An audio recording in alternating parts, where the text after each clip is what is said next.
নারে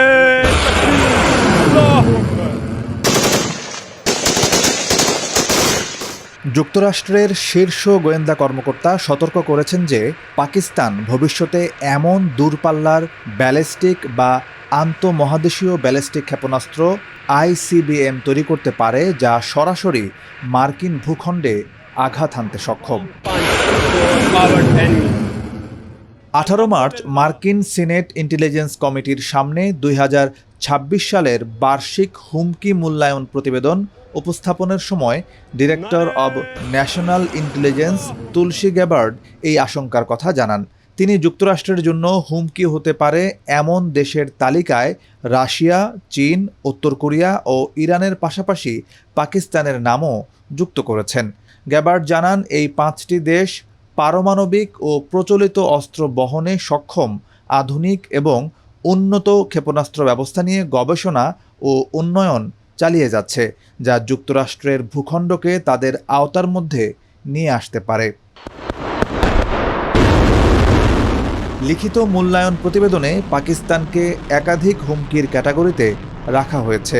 সেখানে বলা হয়েছে পাকিস্তান ক্রমশ অত্যাধুনিক ক্ষেপণাস্ত্র প্রযুক্তির উন্নয়ন করছে, যা তাদের সামরিক বাহিনীকে দক্ষিণ এশিয়ার বাইরেও আঘাত হানতে সক্ষম করে তুলছে।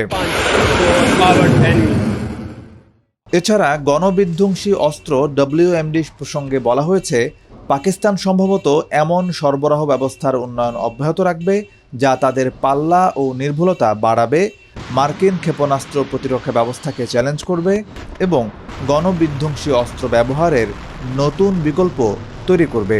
প্রতিবেদনে আশঙ্কা প্রকাশ করা হয়েছে 2035 সালের মধ্যে যুক্তরাষ্ট্রের ভূখণ্ডের জন্য এই ধরনের ক্ষেপণাস্ত্রের হুমকি বর্তমানের 3000 থেকে বেড়ে কমপক্ষে 16,000-এ দাঁড়াতে পারে। দক্ষিণ এশিয়াকে স্থায়ী নিরাপত্তা চ্যালেঞ্জের অঞ্চল হিসেবে চিহ্নিত করে প্রতিবেদনে বলা হয়, ভারত পাকিস্তান সম্পর্ক এখনও পারমাণবিক সংঘাতের ঝুঁকিতে রয়েছে।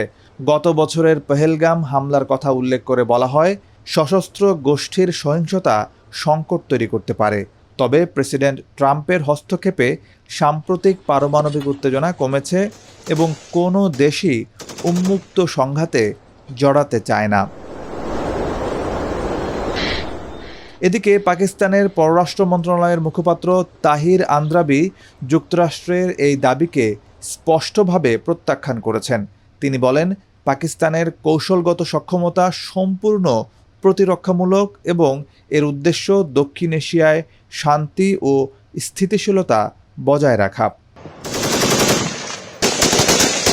তার মতে, পাকিস্তানের ক্ষেপণাস্ত্র কর্মসূচি আন্তঃমহাদেশীয় পাল্লার অনেক নিচে রয়েছে এবং এটি মূলত ভারতের বিরুদ্ধে একটি ন্যূনতম প্রতিরোধ ব্যবস্থা হিসেবে তৈরি করা হয়েছে। উল্টো ভারতের 12,000 কিলোমিটার পাল্লার বেশি ক্ষমতাসম্পন্ন ক্ষেপণাস্ত্র উন্নয়নকে তিনি প্রতিবেশী ও এর বাইরের অঞ্চলের জন্য উদ্বেগের কারণ বলে উল্লেখ করেন। আন্দ্রাবি আরও জানান, পাকিস্তান যুক্তরাষ্ট্রের সঙ্গে পারস্পরিক শ্রদ্ধা ও বাস্তব তথ্যের ভিত্তিতে গঠনমূলক সম্পৃক্ততা বজায় রাখতে প্রতিশ্রুতিবদ্ধ।